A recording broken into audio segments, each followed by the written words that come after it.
శాంతిప్రసాద్ గారు కూడా జాయిన్ అయ్యారు. శాంతిప్రసాద్ గారు నమస్కారం అండి. నిన్న చూశారు అల్లు అరవింద్ గారు ఆయన వెంకయ్య నాయుడు గారి మాదిరి ముందర ఇప్పుడు నేను మాట్లాడబోయేదానికి ఇదే హెడ్డింగు, ఆ నలుగురిలో నేను లేను అని చెప్పి రాసుకోండి అని చెప్పేశారు. అండ్ వెరీ సీజన్డ్ పొలిటీషియన్ ఎలా మాట్లాడారో అరవింద్ గారు కూడా అలాగే మాట్లాడారు. సో నిర్దిష్టంగా నేను ఇంతవరకే మాడతాను, ఇంతకుమించి నన్ను ఏం అడగండి, మీరు ఏదైనా అడిగితే నేను ఇంకోటేదో మాట్లాడాల్సి వస్తుంది, మొత్తం ఓరియంటేషన్ అంతా మారుతుంది. ఆ నలుగురిలో అయితే నేను లేను. భుజాలు తడుక్కోవాల్సిన అవసరం అల్లు అరవింద్ గారికి ఏమొచ్చిందనే మాట అనిపిస్తుంది. రెండోది, కృష్ణాంజనేయులు గారు అడిగారని కాదు కానీ జగన్మోహన్ రెడ్డి పెరేడ్ చేయించారు. వాళ్ళు మొత్తం వీళ్ళు సూపర్ స్టార్లు, రెబల్ స్టార్లు, ఆ స్టార్లు, ఈ స్టార్లు అందరూ వెళ్ళిపోయి ఆయన ముందు ఇలా చేతులు కట్టుకుని ఉంచున్నారు. ఇవాళ అలాంటి పరిస్థితే ఉత్పన్నమవుతుంది. మీరు కనుక ప్రభుత్వానికి సవ్యంగా రెస్పాండ్ కాకపోతే, రెసిప్రొకేషన్ మెథడాలజీని మీరు అడాప్ట్ చేసుకోకపోతే అని డిప్యూటీ సీఎం గారి కార్యాలయం నుంచి వచ్చిన పేషీ నుంచి వచ్చిన లెటర్ ద్వారా మనకు అవగతం అవుతుంది. అంటే ఏడాది అయిందండి, మంచి మర్యాద ఉండద్దా ఇండస్ట్రీకి? పవన్ కళ్యాణ్ గారి పేషీ అడిగిందని కాదు కానీ మామూలుగా జనాలు అడుగుతున్నమాట. శాంతిప్రసాద్ గారు. వాసుదేవన్ గారు, మీకు ప్యానల్ ఉన్న సోదరులకు చూస్తున్న నమస్కారం. నేను ఒక కామెంట్ పాస్ చేస్తాను, అది మీరు అడిగిన ప్రశ్నకు సమాధానం కాదు కానీ, నలుగురు చూపు లేని వారిని ఏనుగు దగ్గర తీసుకెళ్లి అది ఏంటో వివరించమంటే వాడి ఊహాశక్తి మేరకు వాళ్ళు వివరిస్తారు. కానీ వాస్తవం ఏంటో ప్రజలకు తెలుసు. కృష్ణాంజలి గారి కామెంట్స్ అంతకు మించి కామెంట్ చూపించుకోలేదు. ఇప్పుడు పవన్ కళ్యాణ్ గారు ఎక్కడా కూడా బెదిరింపు ధోరణిలో లేఖ రిలీజ్ చేయాలి. ఏది జగన్ రెడ్డి చేసినట్టుగా, జగన్ రెడ్డి పరేడ్ చేయించినట్టుగా ఆ రెండింటికి కంపారిజన్ చేయడం అంటే అది మన భావదారిత్వం. అంటే ఆ లెటర్లోనే ఉందండి, ఆ కంపారిజన్ మనం చేయాలి, ఆ లెటర్లోనే ఉంది. అది నేను చెప్తాను. ఆయన ఏం చెప్తున్నాడు? సినిమా పరిశ్రమలో అత్యంత కీలకమైనవి ప్రేక్షకుడికి, సినిమా వాళ్ళకి సినిమా హాలే. ఈ సినిమా హాల్ అనేది లేకపోతే అసలు సినిమా పరిశ్రమే లేదు. ఎవడైనా సినిమాలు నిర్మించుకుంటాడు, కానీ అది విడుదల చేయాలి, ప్రేక్షకుడు చూడాలంటే ఎక్కడ తీసిన నిర్మాతకు ఆదాయం రావాలంటే ఎక్కడి నుంచి వస్తే కీలకమైన ప్రక్రియ అది సినిమా హాలే. అటువంటి సినిమా హాల్ని మూసేస్తాము అని అబ్రప్ట్గా కొంతమంది తమ స్వార్థాల కోసం ప్రకటన చేసినప్పుడు పవన్ కళ్యాణ్ గారు సినీ పరిశ్రమలో అది చాలా కోలుకోలేని దెబ్బ అవుతుంది కాబట్టి ఒక సినిమా వాడిగా స్పందించాడు. ఒక సినిమా వాడిగా స్పందించిన దాన్ని ఇక వైసీపీ వాళ్ళు అంటారా, వాళ్ళది యథాతథం, వాళ్ళు ఏది పడితే అది మాట్లాడతారు. అందులో మా బందర్ పిచ్చోడు ఒకడు ఉన్నాడు, వాడు ఏం మాట్లాడతారో వాడికి తెలీదు. కాబట్టి ఇటువంటి వాళ్ళైనా తీసి పక్కన బారేసాయి. ఒకటైతే చెప్తున్నాను, సినిమా పరిశ్రమ అనేది కొందరి కబంధ హస్తాలు ఇరుక్కుపోయి నలిగిపోతుంది. అది చివరికి పనికిరాని దశకు తయారవుతుంది. పెద్ద సినిమాలు లేకపోతే సినిమాలే లేవన్నట్లుగా తయారైంది. చిన్న సినిమా అనేది చచ్చిపోయింది. ఇది ఆ కబంధ హస్తాల నుంచి దాన్ని బయటకు తీయాలా. 44 క్రాఫ్ట్స్ కూడాను గుర్తింపు ఉండాలా. అందులో ఉండే వాళ్ళకి కూడాను మన ఆర్టికల్ 21 ప్రకారం వాళ్ళకి సంబంధించిన మౌలిక జీవితానికి సంబంధించిన ఆ యొక్క ఏదైతే వెసులుబాట్లు అగ్ర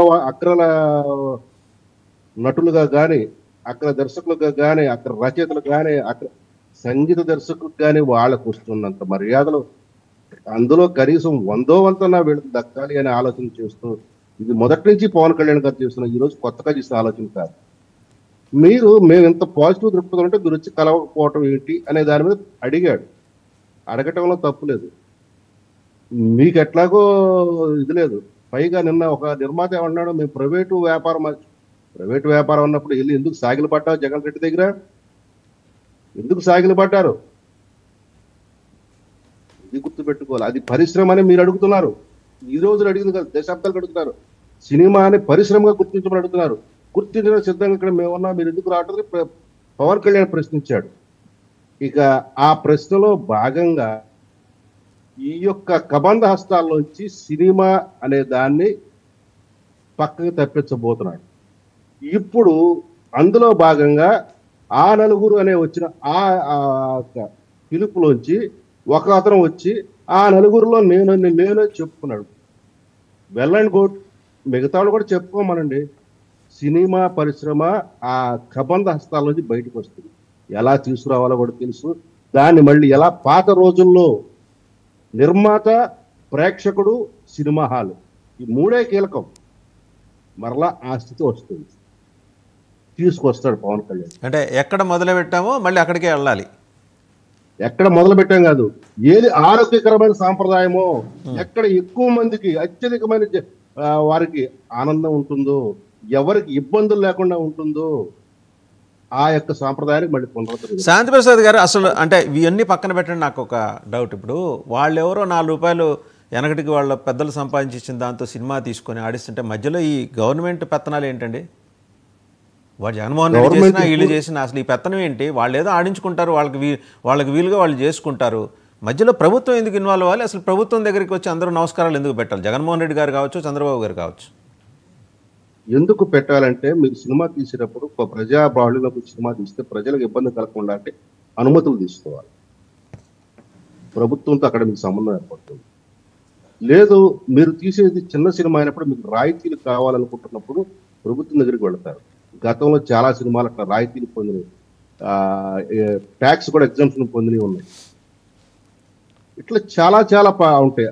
తర్వాత అందులో అసంఘటిత కార్మిక సంఘాలు ఎక్కువ ఉంటాయి. వారికి సంబంధించినప్పటికీ మరి లేబర్ లాస్ అనేవి అప్లై అవుతుంది.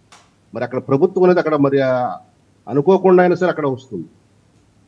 కాబట్టి ఇట్లా పలు అంశాలు దాంతో ముడిపడి ఉన్నాయి. అయితే పెత్తనం చేయకూడదు ప్రభుత్వం. ఇది మటుకు మనం అందరం సమర్థించాలి.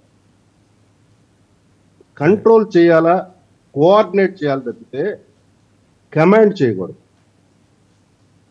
రైట్. ఒకసారి సంపత్ గారి దగ్గరికి వెళ్ళండి. సంపత్ గారు, వీళ్ళు ఏమన్నా నేతాజీ సుభాష్ చంద్రబోసు, సర్దార్ భగత్ సింగ్, అల్లూరి సీతారామరాజు సినిమాలు చూసారండి? వీళ్ళు రాయితీలు అడగడానికి వెళ్ళిన 4 ఎవరండి? నవీన్ ఎన్నేన్ ఎవరు? చల్సాన్ అశ్విని దత్ ఎవరు? ఆయన మాట పేషి నుంచి వచ్చిన లెటర్లో వాళ్ళ పేర్లు మెన్షన్ చేశారు. వీళ్ళందరూ ఎవరండి? దగ్గుబాటి సురేష్ బాబు.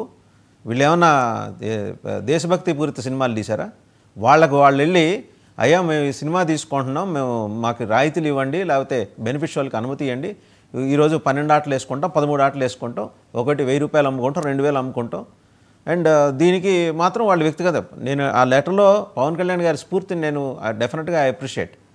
మీకు కావాల్సి వస్తే మీరు ఇండివిజువల్గా వచ్చి అడుగుతున్నారు. It's a collective responsibility. చిన్న సినిమాలు సంవత్సరానికి 225 వస్తాయండి, పెద్ద సినిమాలు 10-15 వస్తాయి. వీళ్ళ కోసం ఈ చిన్న సినిమాల్లో వాళ్ళందరూ సఫర్ అవ్వాలి, నిర్మాతలు. సో కలెక్టివ్గా రండి, ఈసారి నుంచి ఇలా ఇండివిజువల్స్ని ఎంటర్టైన్ చేసేది లేదు అన్నారు. నాకైతే దాంట్లో పారదర్శకత కనిపించింది. మరి ఇదే పవన్ కళ్యాణ్ గారు లోగడ